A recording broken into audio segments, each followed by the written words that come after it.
Arqueomanía.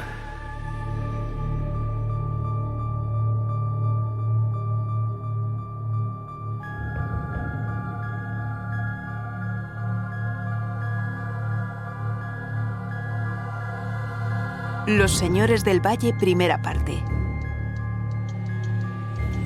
Sabíamos que los neandertales fueron grandes cazadores. Lo que desconocíamos hasta ahora es que los animales cazados, además de ser sustento y comida, pudieran haber desempeñado un papel de orden simbólico o religioso. Hoy visitaremos un importante yacimiento, acaso el primer santuario neandertal documentado hasta el momento. Aquellos humanos, hoy desaparecidos, competían con los carnívoros para mantener el grupo. No obstante, puede que los neandertales vieran algo más que alimento en sus piezas de caza y le otorgaran algunos valores simbólicos, convirtiéndolos de alguna manera en tótems asociados a una primitiva ritualidad. En las cuevas de Gorham y Vanguardia, en Gibraltar, se está documentando un estrecho lazo entre los neandertales y las aves. Las líneas de investigación están abiertas y parecen alejar la imagen ruda y primitiva de esta humanidad extinta. En otros lugares, como la Sima de las Palomas en Torrepacheco, Murcia, se han documentado restos de fauna junto a un enterramiento neandertal. Al norte de Madrid existe un verdadero santuario natural, el Valle del Lozoya. Allí, al pie de Guadarrama y Peñalara, entre aves fascinantes y manadas de lobos, está el yacimiento neandertal de Pinilla del Valle.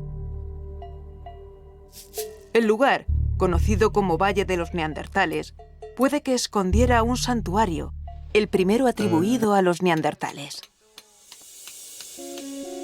Y para conocerlo, hemos viajado hasta el yacimiento, compartiendo albergue en medio del bosque con su gran equipo de arqueólogos y paleontólogos.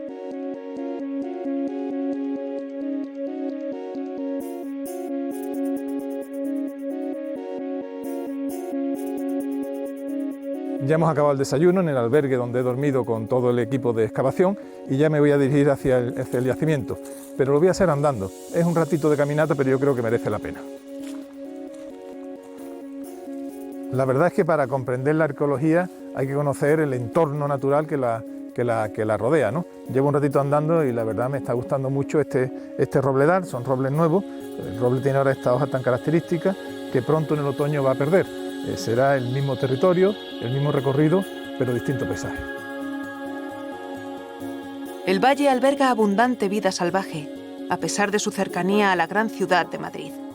El camino entre Rascafría y Pinilla del Valle es un verdadero deleite, abrazado por robles y encinas. Después de un paseo muy agradable por este antiguo camino ganadero, llego hasta Pinilla del Valle. El yacimiento ya está aquí muy cerca y me encuentro esta vieja cruz de piedra, ¿no? Una cruz que tiene un fuerte simbolismo para nuestra época. Y la pregunta que debemos hacernos es, ¿pudo existir un mundo simbólico y quizá espiritual para los neandertales?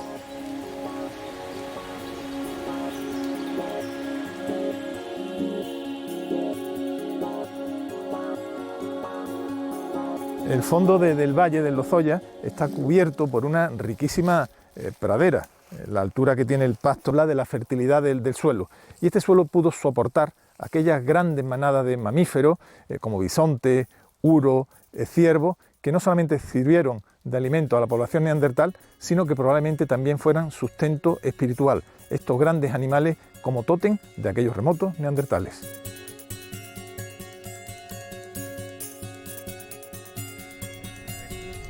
Arqueomanía ha visitado recurrentemente la excavación de Pinilla. Este seguimiento nos permite conocer de primera mano la evolución del trabajo de los investigadores. De esta manera, podemos comprobar si las hipótesis de partida se confirman o si los paradigmas cambian. Durante las primeras campañas, se comenzó a documentar la presencia humana en el yacimiento, concretamente de neandertales. Este hecho ya resultó significativo, puesto que las dos mesetas no se consideraban entonces un territorio ocupado por los neandertales. Con el paso de los trabajos empezó a surgir una hipótesis, igual de arriesgada que de atractiva, apoyando que el neandertal poseía una mente simbólica o ritual. Las excavaciones tendrían la última palabra.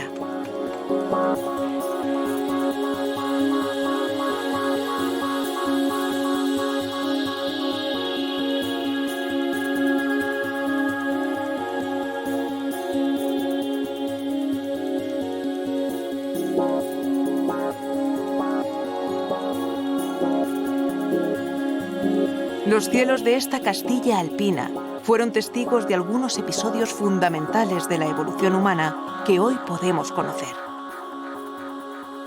Qué bonito es esto, Enrique, ¿eh? Qué paisaje, ¿eh? El Shangri-La de los neandertales y también nuestro Shangri-La para algunos que tenemos el privilegio de andar por aquí. Este es uno de los casos que la arqueología logra cambiar el nombre de los lugares, ¿no? Este es el Valle de Lozoya, pero es conocido ahora como el Valle de los Neandertales. Fíjate sí, la importancia que ha tenido este yacimiento. Efectivamente, siempre ha sido el Valle Alto del Lozoya, o el Valle del Paular, también conocido, pero ahora es el Valle de los Neandertales, porque efectivamente fue, como te digo, el paraíso de esta especie, de estos primos hermanos nuestros. La arqueología que cambia el nombre de los lugares. Mira, allí vemos el yacimiento al fondo, en el calvero aquel, que es precioso, ¿no? Con el pantano. Bueno, ¿y cómo encontrasteis el yacimiento? Bueno, el yacimiento se conoce desde el año 79, el primero de ellos, en la Cueva del Camino. Se estuvo excavando en él por un equipo de paleontólogos hasta el año 89 aproximadamente, y luego estaba abandonado hasta que nosotros lo volvimos a descubrir, en mi caso buscando setas. Vi una pequeña vallita y dentro, en el corte, en el talud, de la misma manera que lo habían descubierto los paleontólogos en el 79, vi que había algunos restos de fósiles y en concreto fue una muela carnicera de hiena lo que me llamó la atención. Me acerqué al ayuntamiento, me explicaron que sí, que efectivamente hasta hace 15 años que habían estado excavando por ahí los paleontólogos. Y entonces en el año 2002 hicimos la primera campaña, inicialmente de 15 días, y luego desde entonces hasta ahora, pues en campañas de un mes o 40 días aproximadamente, empezamos a descubrir todos los yacimientos. La Cueva del Camino, como digo, era la primera que ya se conocía, pero nosotros después descubrimos el abrigo de Navalmaillo, a los 2 años descubrimos la Cueva de la Buena Pinta, después descubrimos la Cueva Descubierta y hemos visto que todos los calveros. ¿Quién te iba a decir a ti, verdad, que un día que iba a buscar setas, el azar iba a ser que se iba a encontrar el inicio de uno de los yacimientos neandertales más importantes de Europa en este momento? Bueno, pero es que la arqueología y la paleontología en general están muy asociadas a la suerte y al azar. Esto ya lo decía el gran Louis Leakey en uno de sus más célebres libros, que es muy importante, desde luego, que la suerte te encuentre trabajando, ¿eh? Claro, como diría el ojo del que tiene suerte. El ojo también hace mucho, ¿no? Y la experiencia es algo muy valioso, pero es muy importante el trabajo. Ahí habían pasado muchas personas cogiendo setas y fuiste tú quien vio lo que tenía que ver para abrir la puerta. Sí, bueno, pero 15 años antes había habido un grupo de jóvenes paleontólogos que de verdad son los que tienen el mérito, que habían visto inicialmente algo muy interesante, porque ese es el talud que había hecho las máquinas para hacer ese camino que da servicio a las compuertas del embalse de Pinilla. Y entonces fueron ellos realmente los que tienen todo el mérito. El mío fue solo que me gustan mucho las setas.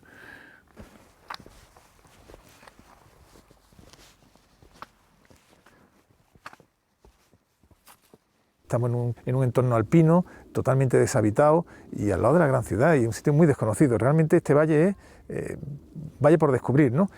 ¿Cómo está formado? ¿Qué montaña la rodea? Es un valle muy peculiar porque tenemos el sistema central en un eje oeste-este y sin embargo este valle no tiene la misma dirección que tiene el resto de los valles, no tiene una dirección norte-sur, tiene un trazado un poco peculiar porque su origen no es fluvial. Hoy es un valle fluvial, pero tiene un origen tectónico, es una falla que ha aprovechado el río Lozoya, que surge, nace allí en la Laguna Grande de Peñalara, en 2.200 metros de altitud, y discurre por este valle tectónico, insisto, para salir por el camino de Buitrago, camino de Jarama, del que el río Lozoya es tributario. Claro, paraíso, estas praderas extensas que estarían pobladas y darían sustento a estas praderas a grandes mamíferos, bisontes, Uro, ¿cómo te lo figuras? Bandas estables, o sea, piaras de animales estables más o menos en la zona, cazadero todo el año, o migrarían en invierno hacia zona más cálida. Pensábamos que sería algo estacional, porque aquí se conservan los últimos pastos de toda la cuenca de los ríos madrileños. Sin embargo, las excavaciones nos están diciendo que no, y que este era un sitio tan privilegiado, ese paraíso de los neandertales que decimos, que estaban durante prácticamente todo el año aprovechando las manadas, como dices, de bisontes, pero también de uros. Aquí, por supuesto, había manadas de caballos, pero había rinocerontes, había también todos los cérvidos posibles, y lógicamente estaban todos los predadores, ¿no? Y entre los carnívoros, principalmente en la cúspide, estaban los neandertales y los leones, pero también los leopardos y los osos pardos, lobos, hienas, y entonces era una mezcla muy peculiar, era una mezcla muy razonable en aquella época, pero que sin embargo hoy lo veríamos como la mezcla de las faunas africanas con las faunas euroasiáticas. La caza abundaría, ¿no? Pero la caza no es el único requisito que tiene que tener una población neandertal para vivir siempre. Si yo te dijera, Enrique, resúmeme mucho qué condiciones básicas tienen que existir para que se forme un núcleo de población estable neandertal. Aquí tenían las 5 cosas que necesita todo neandertal que se precie de ello. Por una parte tienen lo más importante para la vida, que es la vida humana y la vida en general, que es el agua. Tenían todo el alimento que querían durante todo el año. Tenían algo muy importante y muy infrecuente en esta zona de la cuenca madrileña, que solo existe en la sierra, que son las cavidades que hay en los cars, en estos calderos. Por supuesto que son las cuevas y los abrigos. Y luego tenía otras 2 cosas muy importantes: materias primas, es decir, piedras para tallar y hacer sus herramientas, y algo de lo que habitualmente no se habla, y yo insisto mucho, que es toda la leña que querían a su disposición. Y esto es muy importante porque toda la vida de los neandertales giraba en torno a las hogueras, a los grandes hogares, que había que mantenerlos día y noche, y eso consume una enorme barbaridad de leña. Aquí tenían mucha leña.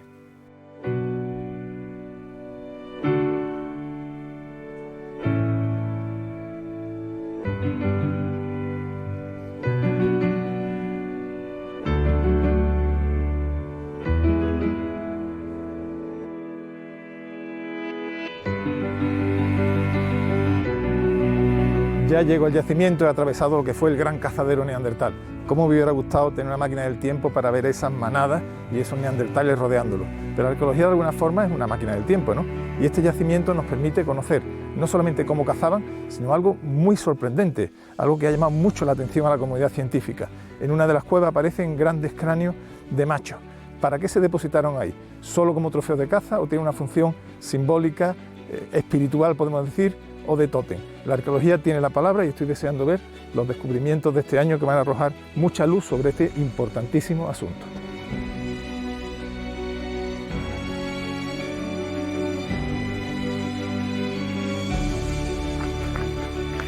El yacimiento se ubica en lo que se vino conociendo como el calvero de la higuera. Calvero significa una floración rocosa y por tanto una calva, no hay vegetación porque la roca está fuera.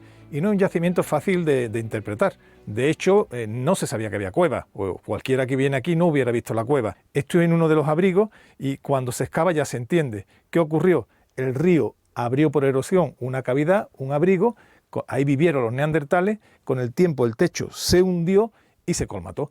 Y donde solamente se veía un llano o una superficie plana, en el fondo estaba una cueva. Los arqueólogos y geólogos supieron interpretarlo y gracias a ellos pues, han aparecido estos abrigos. Esta es una parte de la cubierta que se hundió y encima y sobre todo abajo estaba el yacimiento neandertal. Para comprender la morfología de estos yacimientos, quizá lo mejor sea observarlos desde una perspectiva poco habitual. Si se avanza en un desplazamiento lateral a la altura de los abrigos, podemos hacernos mejor a la idea de su aspecto en época neandertal. Todo este frente de refugios y cuevas tiene que ser interpretado empleando su cronología y considerando el impacto del río, que aquí hacía una curva. ¿Cómo era este paisaje hace 40.000 años? La ciencia tiene medios para investigarlo y tecnologías de vanguardia para reproducirlo. Hay momentos que la arqueología se mezcla, se sublima con el arte, ¿eh? Qué bonitas ilustraciones, que explican, reproducen el entorno, el yacimiento, cómo vivían los neandertales, ¿no? Yo me lo figuro aquí, dominando el valle, verían probablemente la densidad de manadas por ahí abajo. ¿Y cómo te figuras tú, una vez que regresaban con la pieza de caza, qué vida hacían con ella y cómo se organizaban el clan? Sin duda alguna, yo creo que uno de los retos de cualquier proyecto de investigación es poderlo transmitir después al gran público. Nosotros lo que intentamos es hacer lo mismo que hacéis vosotros, que es difundir lo que debe ser de conocimiento general y que no quede solo para una élite. Pues de eso se trata. ¿Cómo hacemos? Pues intentando nuestros conocimientos y nuestras ideas y nuestras interpretaciones trasladarlas. Para hacerlo al gran público lo dibujamos con ilustradores. En este caso, pues como muy bien dices, hay un paleoartista excepcional que es Albert Álvarez Marsal, que trabaja con nosotros, con el equipo, y fruto de esa colaboración pues son estas ilustraciones que estás viendo y que sí, que no lo vamos a negar, son una verdadera maravilla, que a nosotros también nos exige previamente ver cómo, Claro. lo que hacían los reproduce lo que hacían. ¿Y qué hacían? Cuéntame en este abrigo cómo te lo figuras tú que estarían organizado el clan. Bueno, pues para empezar este abrigo hay que pensar que es el arco de un meandro trazado por el abrigo por el río Navalmaillo, con una cornisa que llega hasta aproximadamente donde estamos nosotros y que se ha caído miles de años más tarde la utilización por parte de los neandertales, quienes se cobijaban debajo de esa cornisa, de esa cubierta, y hacían su actividad, que era toda prácticamente la que se hacía desde luego durante gran buena parte del día y desde la noche. Dormir, comer, reproducirse, vestir, pero eso implica alimentarse, cocinar, filetear la carne, conservarla, ahumarla, preparar las herramientas líticas, curtir las pieles, hacer trabajos con la madera, preparar la leña para mantener los hogares. ¿Y habéis encontrado resto de toda esa actividad en el abrigo? Bueno, de buena parte de esta actividad, una y otra interpretamos que es así por inferencia derivada, es decir, no se puede comer aquello que previamente no se ha cazado y que no se ha descuartizado, etc. Pero además tenemos algunos elementos muy importantes que son la traceología, que nos habla de las marcas que quedan en las huellas de uso que quedan en las herramientas líticas, y luego los fósiles de los animales consumidos que también nos dan muchísima información.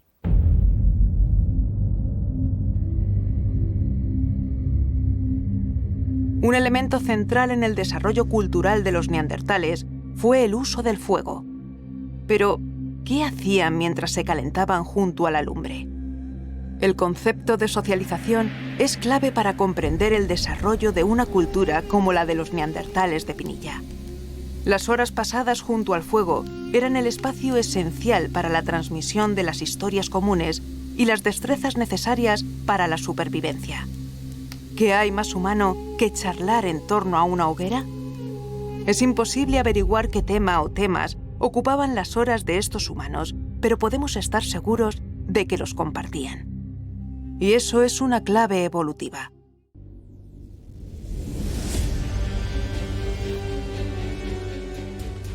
Un elemento muy interesante es saber a qué materiales recurrían estos neandertales de Pinilla para confeccionar sus útiles.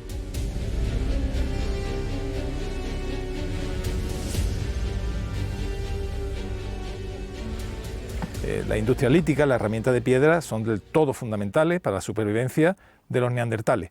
Ahora bien, claro, estos útiles quedan muy condicionados por la geología de la zona, el tipo de roca, con lo cual los neandertales tenían que saber distinguir qué tipo de roca y qué tipo de talla tenía cada roca.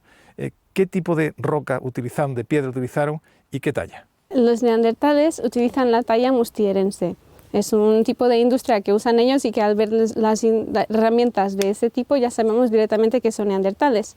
Lo interesante es que lo que va a influir en la talla son las características que tiene la roca. Aquí en este yacimiento, por ejemplo, lo que podemos ver es que están utilizando sobre todo las rocas locales, que no son las clásicas como por ejemplo el sílex o otros tipos de roca que tienen una talla que se puede controlar bastante bien, que crean unos filos muy regulares y muy cortantes. Aquí, al contrario de esos yacimientos, se aparece bastante cuarzo, pues estamos en un ambiente donde hay bastantes granitos y gneisses y el cuarzo es un tipo de roca más abundante, pero también tenemos pórfidos. Cuarzo que es más difícil de tallar. Que es difícil de tallar porque tiene una talla bastante irregular, es difícil de controlar. O sea, si los neandertales tienen una capacidad adaptativa a conseguir que la tecnología que usan ellos sacar lo máximo de los productos y de los materiales que tienen en su entorno. Luego también hay los materiales que traen de otros sitios. Eso nos indica un poco la movilidad por donde vienen. La detección y excavación de los sitios arqueológicos requiere de un conocimiento profundo de la geología.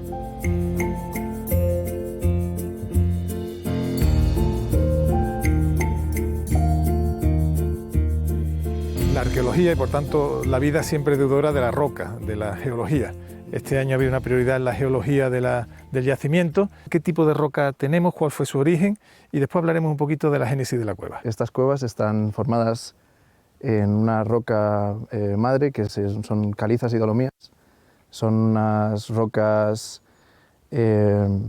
marinas formadas durante el Mesozoico, más allá de 65 millones de años.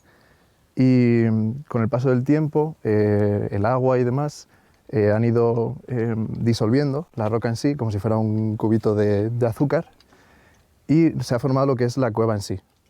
Y poco a poco pues, ha ido rellenando con estos sedimentos que tenemos aquí a nuestra espalda.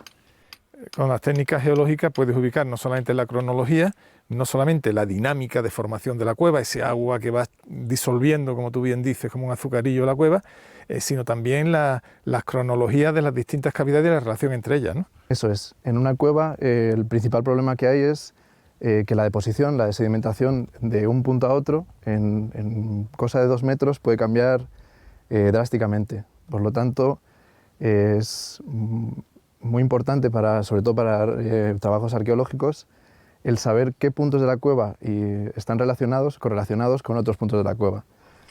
Para ello tenemos ciertas herramientas. Una de las más importantes es la formación de esperotemas, que es también precipitación de calcita o dolomita en capas muy finas por la acción del agua también. Y son estas capas las que en esta campaña hemos podido ir siguiendo para entender no solamente la formación de la cueva, sino también el depósito y poder correlacionar las distintas partes donde sí que hubo claro, con lo cual ocupación saben humana. más o menos en las ocupaciones humanas las cronologías paralelas, ¿no? Es decir, oye, en este periodo, tanto en esta parte como en esta habitaron grupos en este mismo tiempo, ¿no? Exacto, eso es.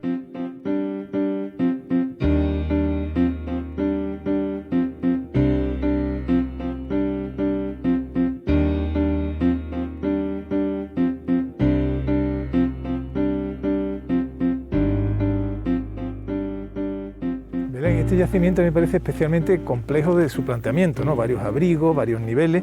¿Cómo planteáis una temporada de excavación?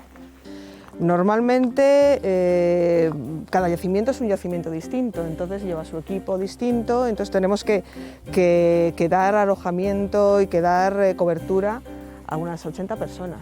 Pero claro, este año ha sido completamente distinto. Claro, además este año con el COVID, fíjate todos los líos, ¿no? Entonces el equipo ha sido mucho menor. Necesitábamos mantener la distancia y decidimos en el último momento cerrar uno de los yacimientos, la Cueva de la Buena Pinta. Entonces solamente trabajamos este año en 2, en el abrigo de Navalmaillo y en la Cueva Descubierta. ¿Este año qué objetivo habéis trazado, digamos, si se puede hablar de objetivo por campaña? Bueno, pues este año queríamos, sobre todo, ya que éramos menos, aquilatar problemas de geología, de estratigrafía. Entonces, al tener menos personas en los yacimientos, nos permitía trabajar un poco más libres en este sentido. Entonces, hemos ido cerrando puntos que habíamos dejado abiertos otros años y este año lo hemos podido hacer, o sea que estamos contentos, a pesar de todo. Belén, ahí ven la cantidad de información que da la industria lítica. Hemos conocido su geología, que lógicamente va en consonancia con el entorno, su tipología, el tipo de herramienta, pero tú eres maestra en una disciplina de nombre tan raro como apasionante, ¿no? La traceología. ¿Qué es la traceología y qué exactamente nos dice esa ciencia? Bueno, pues es la técnica que nos indica, nos ayuda a saber ¿para qué sirvieron esas piezas? Esa es pregunta que nos hace todo el mundo. ¿Y eso para qué sirve? Y tú la miras y dices, bueno, no sé. Bueno, pues sabemos que cuando utilizo una pieza para algún tipo de actividad, esa pieza se modifica de una cierta manera, le quedan una serie de huellas, de trazas, que son distintas dependiendo de para qué las utilicemos. Entonces, primero experimentamos y luego comparamos esas huellas experimentales con las arqueológicas. Y así podemos saber una pieza para qué ha servido.